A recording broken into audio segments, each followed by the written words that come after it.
Job chapter 1 verse 1. In the land of Uz there lived a man whose name was Job.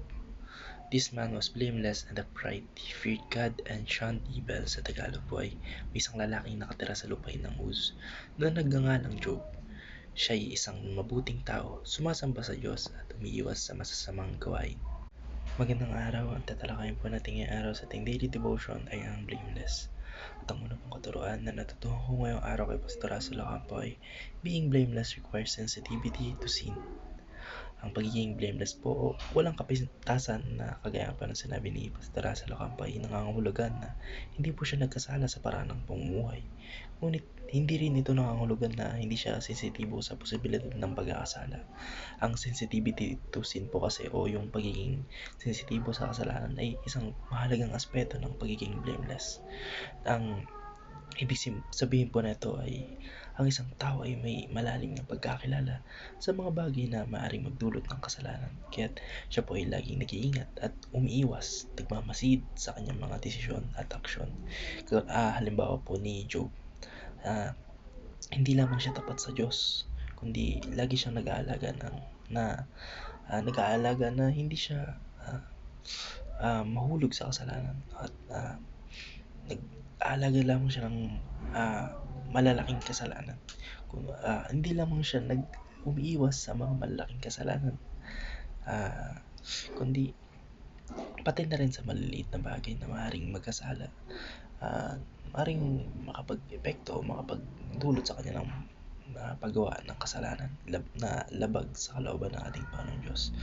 Yung kanyang pagsisisi po na isinasagawa at yung paghingi niya ng tawad para sa mga anak niya kung sakaling nagkasala yung mga ito ay nagpapakita ng kanyang sensitibong puso patungkol po sa kasalanan. Ang natutuhan ko naman po sa pangalawang katuruan ni Pastor Russell Ocampo ay being blameless means fearing God. Ang takot po sa ating Panginoon Diyos ay hindi nangangahulugang takot o pangamba na magdudulot ng pagkakaroon ng takot sa ating Panginoon Diyos sa isang malupit na paraan na kagaya nga po sa ating batas kapag nilabag natin yung certain law, which is kunwari for example murder, at takot tayong magawa yun kasi magkakaroon ng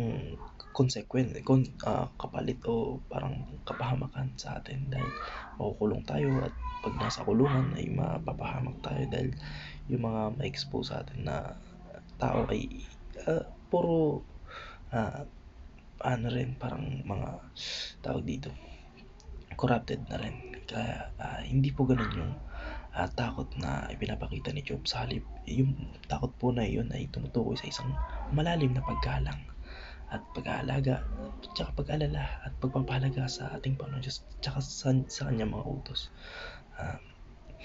Takot po si Job sa ating Panginoon Diyos dahil inaalagaan niya yung utos ng ating Panginoon Diyos. Nag-aalala siya sa kung ano yung magiging reaksyon, tsaka fear through tawag dito paggalang o tawag dito meron siyang nakalimutan ko yung English definition ng paggalang. Kaya po ng tulad po ng inilarawan ng ating talata ngayon na Job chapter 1 verse 1, ang isang tao po na may takot sa ating Panginoon Diyos, siya po yung pinaka-epitome ng ating sinasabing ngayon na yung may paggalang, pag-aalala at saka pagpapahalaga sa utos ng ating Panginoon Diyos.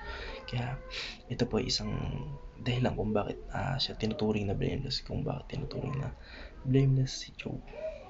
Kaya ang takot po na meron si Job sa ating Panginoon Diyos ay hindi lamang isang emosyonal na reaksyon, kundi ito po isang patuloy na pagsunod at pagtatangkilik sa mga kalooban ng ating Panginoon Diyos sa lahat ng aspeto sa kanyang buhay.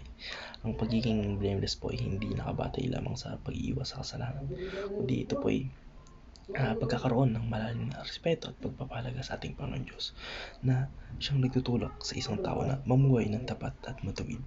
Ang natutuhan ko naman po sa pangatlong katuruan ni Pastor Russell Ocampo ay being blameless is walking with God.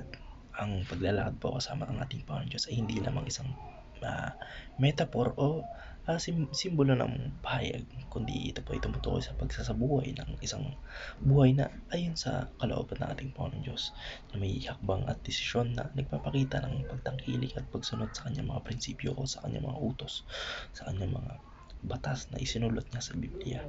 Ang paglalakad po sa ah, ah, talatang ito o sa katuroang ito na ni Pastor Russell Ocampo ay isang patuloy na aksyon, hindi isang beses lang kundi araw-araw consistently, parang merong discipline at sa bawat buhay o sa bawat takbang natin na ginagawa natin sa ating mga buhay. Pinapakita po na ito na ang pagiging blameless ay hindi isang estado na nakakamtan ng minsan lang o parang once and for all lang. Yung pagiging blameless po ay isang patuloy na pagsisikap na mamuhay ayon sa mga prinsipyo ng ating Panginoon Diyos. Kaya sa madaling salita po, ang ibig sabihin po ng being blameless is walking with God. Ay yung isang tao ay blameless kapag yung kanyang mga desisyon, pagkilos, tsaka yung pamumuhay na ginagawa niya ay nagmumula sa malalim na ugnayan at pagsunod niya sa ating Panginoon Diyos. Kagaya nga po ni Job, siya po ay isang halimbawa ng taong patuloy na nanatili ng kanyang relasyon sa ating Panginoon Diyos. Kaya siya po ay tinuturing na blameless. Yun lamang po. Maraming salamat and God bless. Amen.